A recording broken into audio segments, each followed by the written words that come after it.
Bien. Em, Había quedado entonces en el problema de, a ver, en el problema de,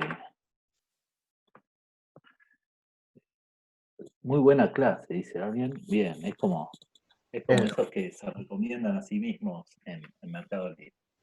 Eh, Bien, sí, gracias a... hay Tipo que, intrínseco. Después, hay que reconocer cuando algo es bueno.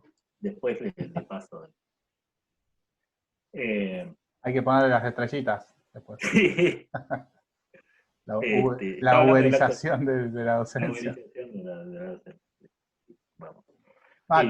Javi, una cosa que preguntaron sobre el final, que por ahí es también importante destacar, es quiénes producen las imágenes, que es lo que estabas diciendo vos, digo, porque a veces no Sí, son, claro.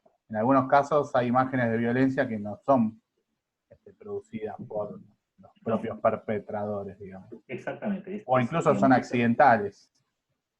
exactamente. Esa sería como una diferencia sustancial, porque aquel que perpetra la violencia es el mismo que produce esa violencia sobre los cuerpos para generar una imagen con la cual pretende aterrorizar y ejercer el poder a través de ese aterrorizamiento.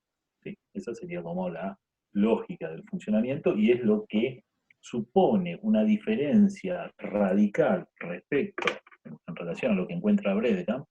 eh, Me tenés que volver a habilitar, Santi, como para poder compartir. Ahí te habilito. Claro.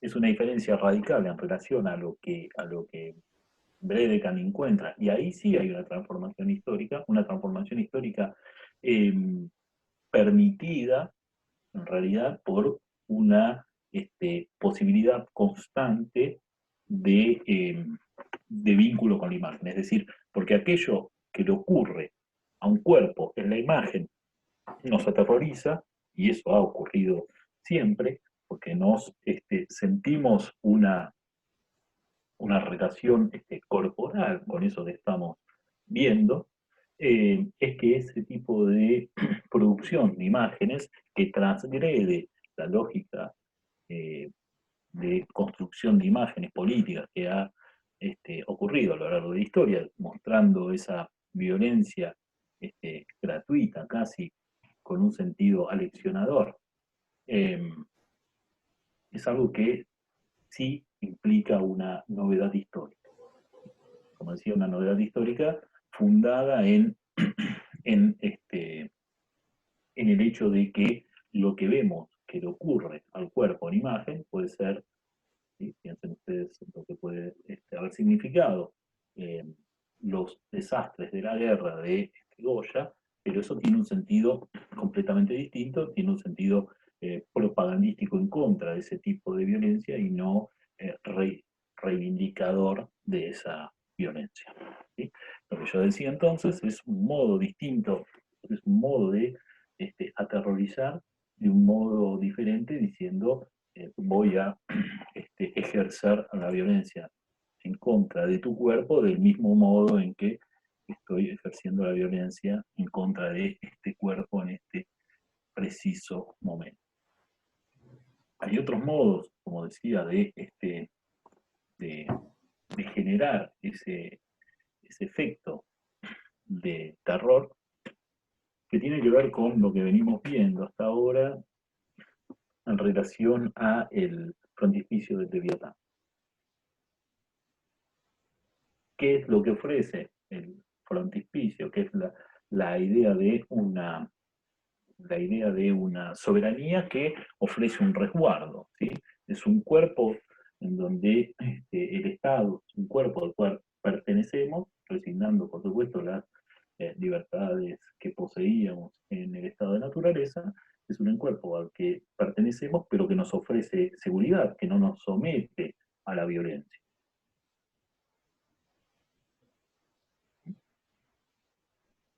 No se trata, en ese caso, de alentar el sacrificio humano, sino por el contrario de desalentar la destrucción. Es decir, la imagen muestra una protección, en el caso del frontispicio de Leviatán, la imagen muestra una protección, pero además su presencia misma, la imagen de cualquier poder soberano, hace que ese poder soberano esté presente en el lugar donde esté esa imagen, y el hecho mismo de que esa imagen se haga presente en determinados lugares genera una confianza y una retracción en las pasiones en la medida en que se teme a esa imagen porque hay un poder soberano que la ha difundido y que en algún punto está presente en ese lugar. Es decir, si alguien pudo llevar la imagen hasta determinado lugar, es porque estuvo ahí y puede volver a estar presente. La imagen también es entonces pensada en este punto como aquello que viene a poner un límite a la violencia. Aquello que viene a poner un límite en la medida en que genera un respeto a la autoridad. Que mantiene aterrorizados a, a los ciudadanos para que se apeguen a las reglas, ¿no? Esa es, ¿no? Cuando al principio del cuatrimestre nosotros le dejamos el fragmento de Tucídides sobre la peste en Atenas, que está en la historia de la guerra del Peloponeso, no era solamente algo que tuviera, no lo dejamos solamente porque tiene relación con el momento histórico en el que estamos viviendo de una peste, ¿sí? Sino que lo que encuentra Hobbes al escribir en Leviatán es una característica ejemplar de la peste, en donde la peste funciona del mismo modo que funciona una guerra civil.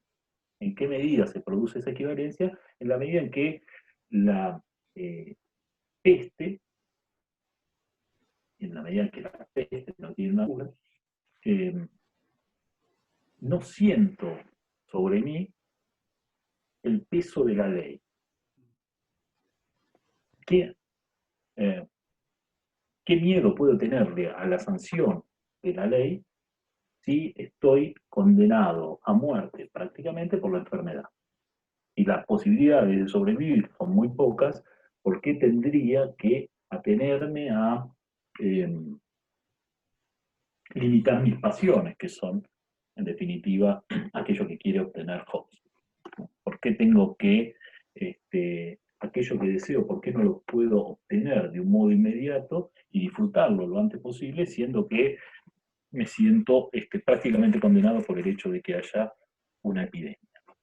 ¿Sí? Ese es un problema que Hobbes, que había traducido al inglés la historia de la guerra del Peloponeso, encuentra y quiere resolver. Es decir, ¿qué pasa cuando los ciudadanos se comportan en la vida civil de un modo similar al que se comportan en el momento en que hay una epidemia y sienten que no deben respetar la ley porque tienen la muerte próxima y segura?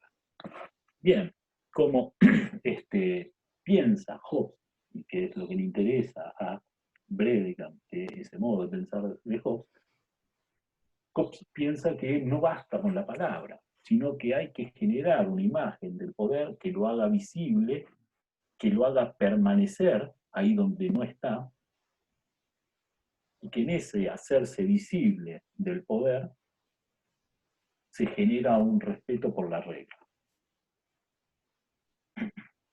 ¿Sí? ¿Se entiende? Quiero decir, es algo que acompaña hoy de un modo diferente a través de artilugios técnicos, ¿sí? Pero que hacen que ese poder se haga visible para que uno lo respete. Piensen ustedes. Nos parece también como algo que tiene poca relación con lo que nosotros vivimos, pero piensen lo siguiente: ¿por qué se exhibe? ¿Vieron esos tótems que ponen los edificios con los guardias de seguridad? ¿sí? Todo el mundo, todos hemos pasado más o menos alguna vez, o vivimos de hecho en algún edificio que tenga alguno de esos tótems, ¿sí? Porque hay una necesidad de exhibir que hay alguien que me está vigilando. ¿Por qué no ser más discretos?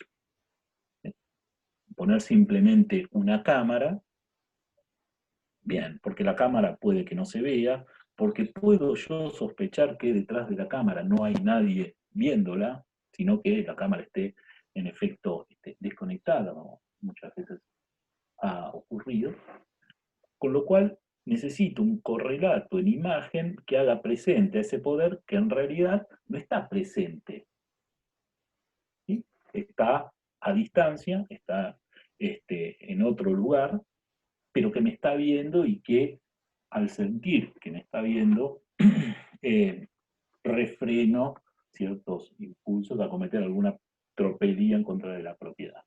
¿Sí? Eh, Hacer visible, ¿sí?, ese poder es lo que me inhibe de desviarme en relación a la norma o de transgredir la ley. Eh, Aparece ahí el funcionamiento con la misma lógica, ¿no? Que haya una imagen del poder para que el poder sea algo que se respete. Porque la imagen perdura más que el poder efectivo. El gran problema que tenían las sociedades monárquicas es el momento de interregno en donde alguien abandonaba el poder y tenía que asumir otro. Y muchas veces ese momento es un momento difuso, en donde las monarquías empiezan a disputar por bien quién es el heredero legítimo. Bien, ¿cómo impedir que una sociedad entre en una situación de disolución social, de guerra interna? Bien, lo que encuentra Hobbes es la imagen es algo que puede poner, algo que puede hacer que el poder exista en esos momentos de interregno, en esos momentos donde no hay un soberano efectivo, sino que el poder está en disputa, pero que esa disputa no tenga a su vez una réplica en el plano social, sino que en el plano social continúe el orden.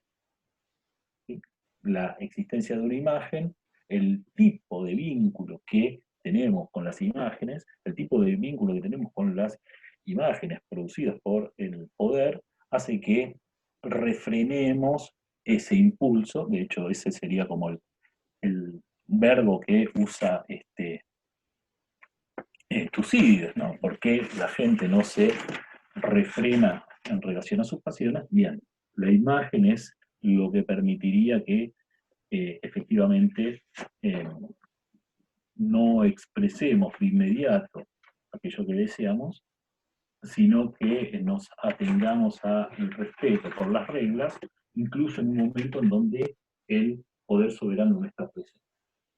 ¿Sí? ¿Se entiende esto?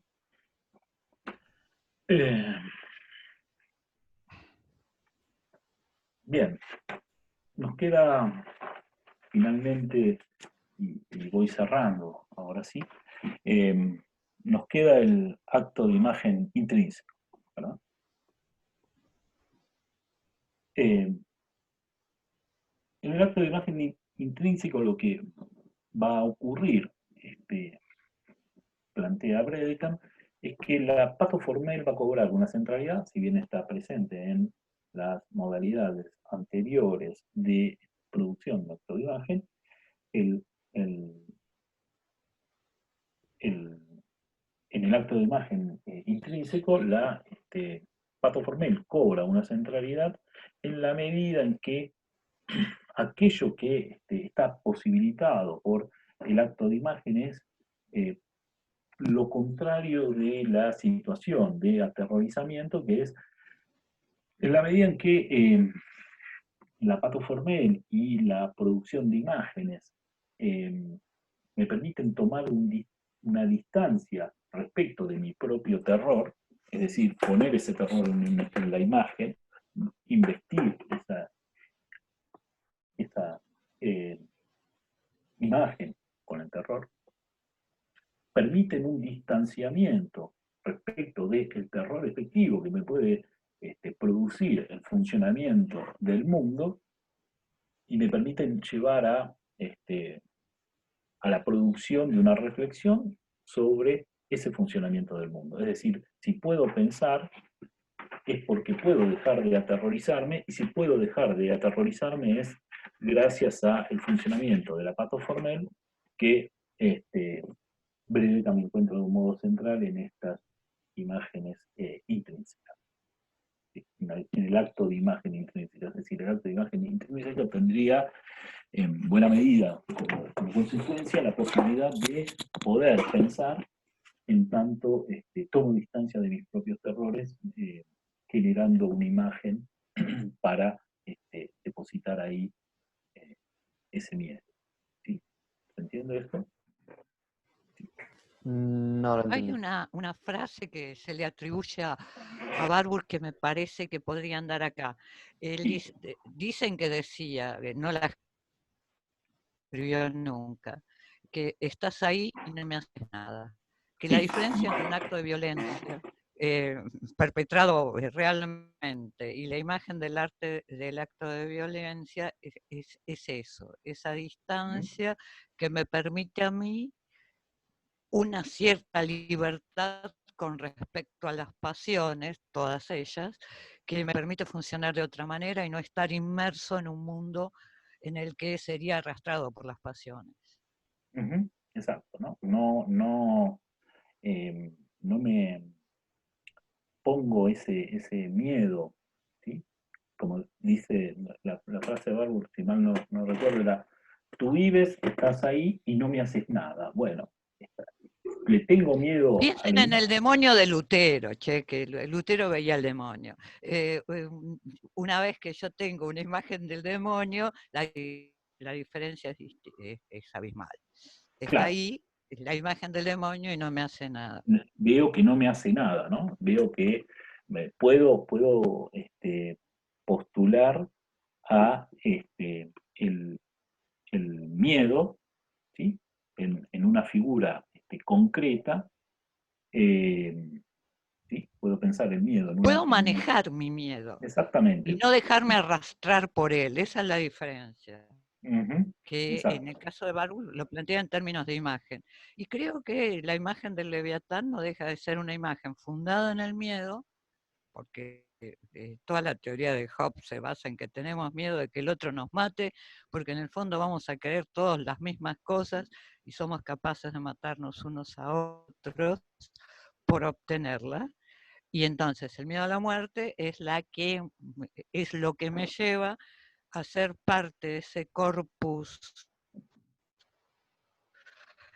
polimorfo que termina, en el que yo termino estando sin cabeza, pero le doy la cabeza a un soberano. La imagen más fuerte del poder que se haya hecho nunca, probablemente sea esa, está fundada en el miedo, toda la teoría de Hobbes está planteada en una sociedad de carencia, porque si fuera de abundancia todos tendríamos lo que quisiéramos, pero como es de carencia, entonces todos nos mataríamos por conseguir lo que queremos, y para que eso no sea, para que no sea el estado de naturaleza, o para que no sea la guerra civil, o para decirlo en palabras del propio Hobbes, para que no sea Behemoth, entonces tengo que inventar la otra bestia. Y la otra bestia tiene la ventaja enorme de ser un hombre, de ser una máquina, de ser un dios y de ser un organismo, con lo cual cubre todos los aspectos posibles a ser pensados para una imagen.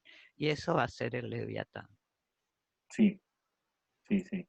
Pero acá piden ejemplos estrictos de acto de imagen intrínseco y probablemente sea el más difícil de entender en términos de acto de imagen, porque Dedekind dice que el acto de imagen intrínseco funciona solo en función de su forma. Sí, a ver, si uno pudiera pensar, ¿no? ¿Sí? Momento.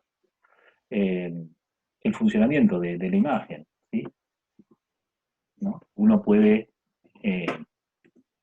entender el hecho de que puedo ver, ¿no?, la imagen de algo, ¿sí? En este caso tenía él. Tenía la medusa de... La medusa, sí, pero ahora no la encuentro. Sí.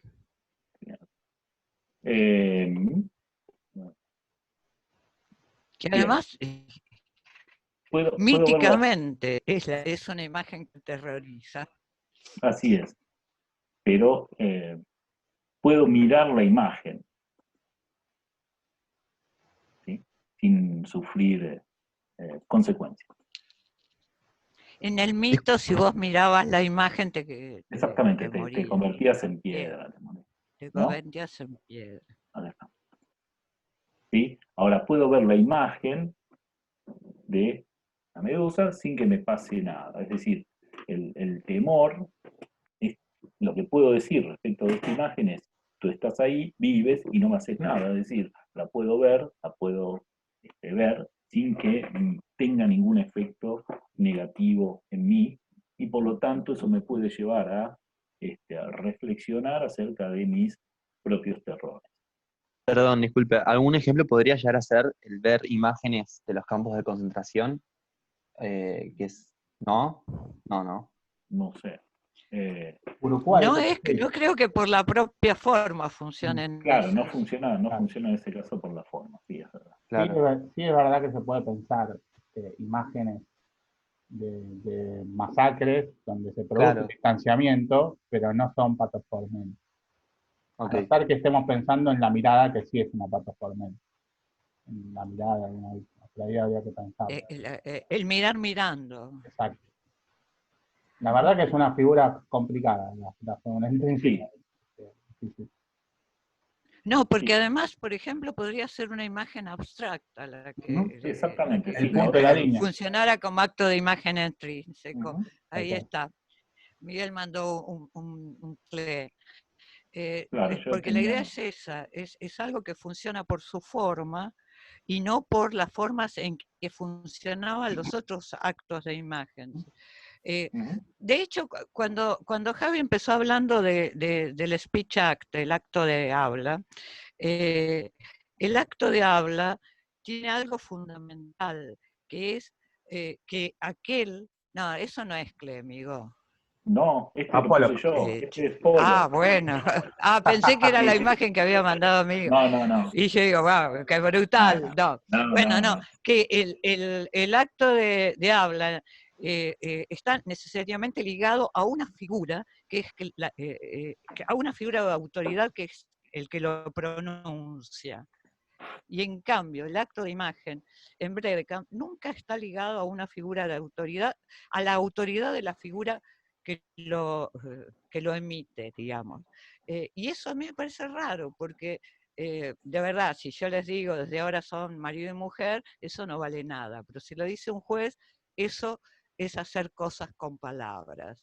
Es decir, hay un acontecimiento que se desencadena por la existencia mera de una enunciación, pero esa enunciación la tiene que decir alguien fundamental, es decir, alguien con la autoridad para poder decirla. En este caso el juez, el cura, el rabino, no sé quiénes, pueden ser otras figuras de autoridad en este caso. Pero en el caso del acto de imagen, justamente él dice que no se tiene en cuenta el emisor, es No. simplemente por el poder intrínseco que existe En la forma. en la forma que está en la imagen. Sí, es que la autoridad sería la propia imagen ahí. Y quien Por eso, y cuando decían, por ejemplo, que se transforma en el enunciatario, digamos, la imagen es el enunciatario. La imagen es el que dice, sí, no claro. es no hay el sujeto es la imagen. una autoridad que la refrende. Ujú. No es porque esta imagen la hizo Picasso, la hizo alguien, aun cuando, por ejemplo, en el caso de un reportero, ahí habría cierta autoridad por parte del emisor, que se supone que está tratando de formular una imagen verdadera. Pero es un caso raro, porque el fotoreportaje tiene algo que no tiene que ver con el acto de habla, por ejemplo, sino con la enunciación en términos de verdad o falsedad. No es enunciación, es mostración, si quieren, pero es en términos de verdad o falsedad. Una imagen se puede falsear también. Y uno cree que las fotos de los reporteros, de alguna manera, documentan o dan testimonio de una realidad. Pero en el caso este del acto de imagen intrínseco, es la pura forma de la imagen la que lo constituye como tal. Y es por eso que a mí me cuesta mucho trabajo pensar que, qué sé yo, que los planos de San Pedro que Bernini le mostró al Papa constituyen un arte de imagen en Occidente. Sí, probablemente han generado un montón de cosas. Y la vieron poca gente, la vio quien las hizo, el Papa, no demasiada gente más, pero contribuyeron a un desarrollo arquitectónico que derivó de eso, que existió como tal. Pero bueno, Por ahí el no me ejemplo la creo del acto de imagen intrínseco. el ejemplo que él no da, pero sí da Ben, que es otra cosa, es el rostro, porque son dos puntos y una línea. Y uno puede ver un rostro. Ya, pero ahí ya estás pensando en que si un rostro no siempre estaría trabajado en términos de acto de imagen sustitutivo. Si los dos puntos, una línea, están trabajados bajo otra forma. Por supuesto, Böhm la cree como fundante y por lo tanto sería intrínsecamente cualquier cosa que implique dos huecos, sería un rostro para cualquiera.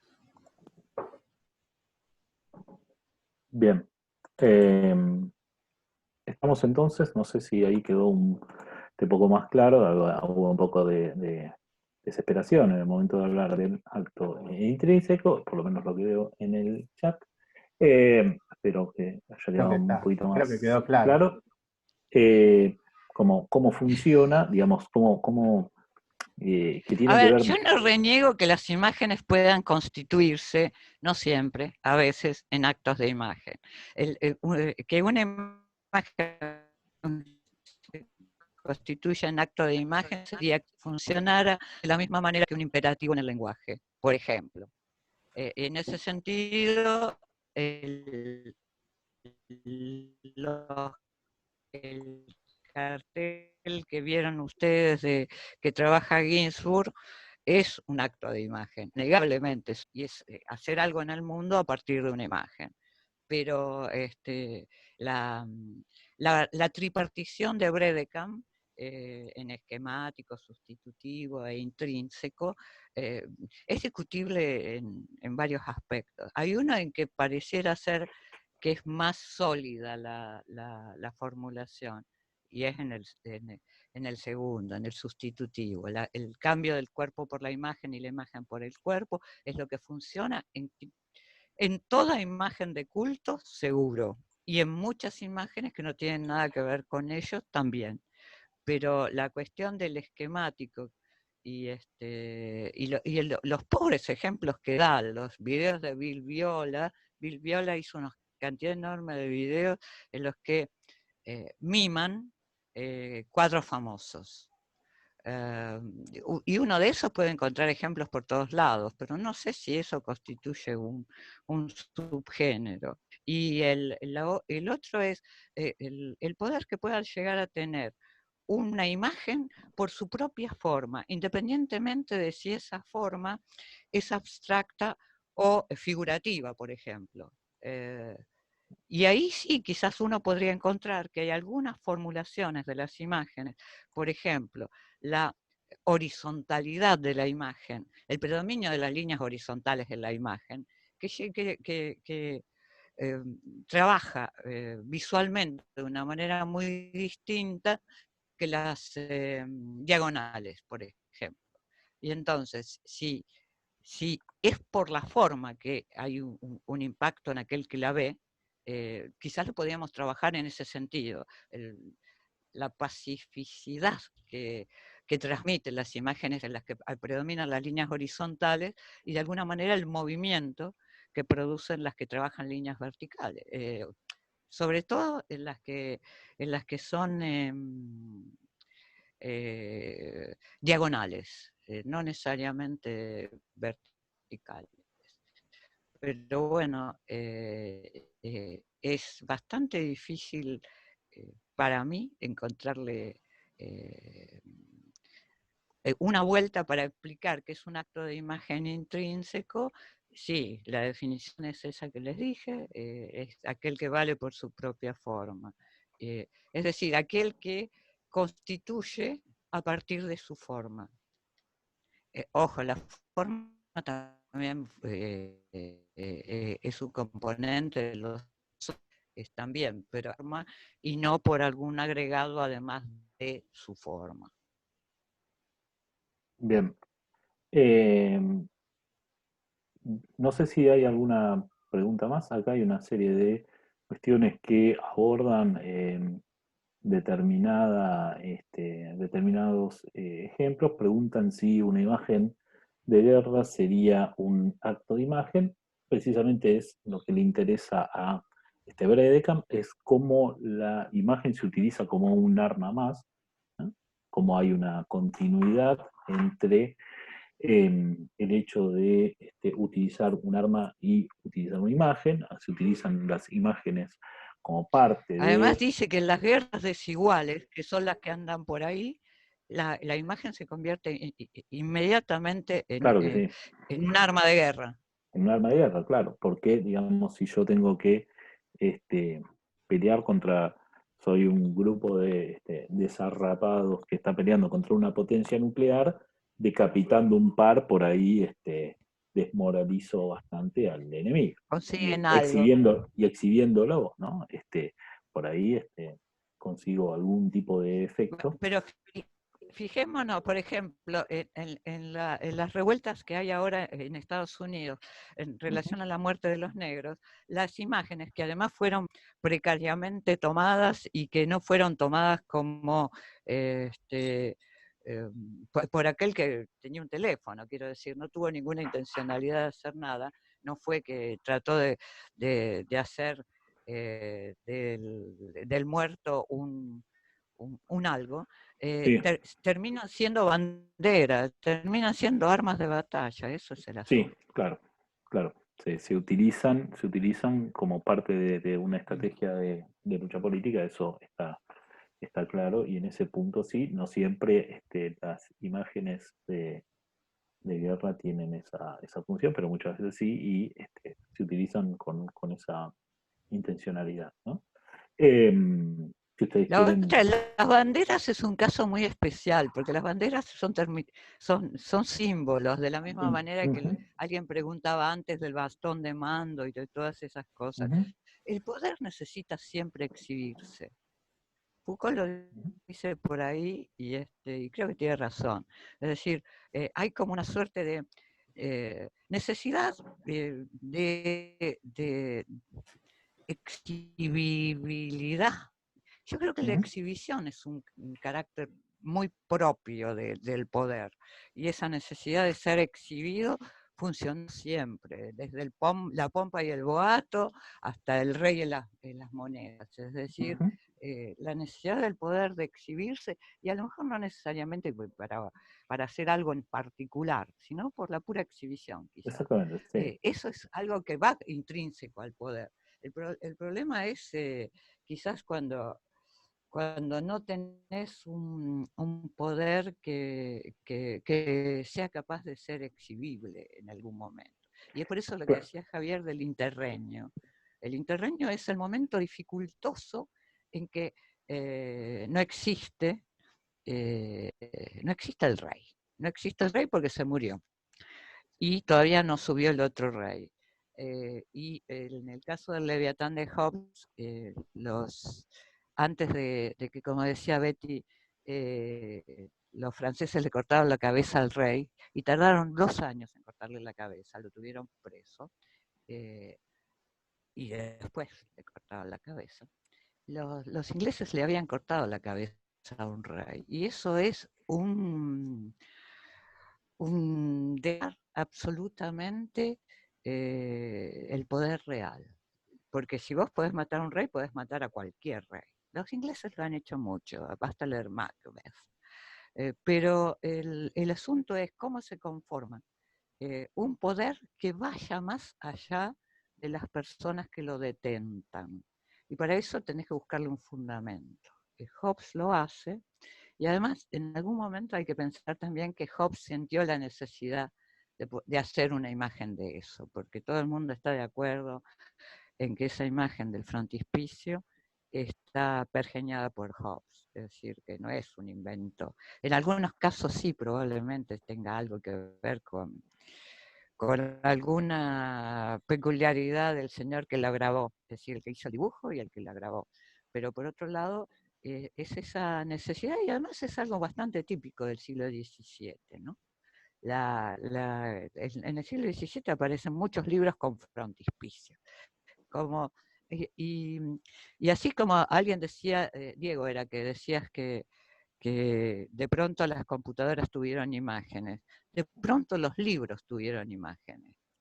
Y fue en el siglo XVII que empezaron a aparecer frontispicios en todos los libros, y los frontispicios no eran gratuitos, no se ponía cualquier cosa. Había toda una tradición de imágenes, pero esos frontispicios tenían que ver, y de alguna manera eran como la interfaz con el lector antes de la lectura de los autores. Y la mayoría está muy pensado. Y creo que es uno que está muy pensado.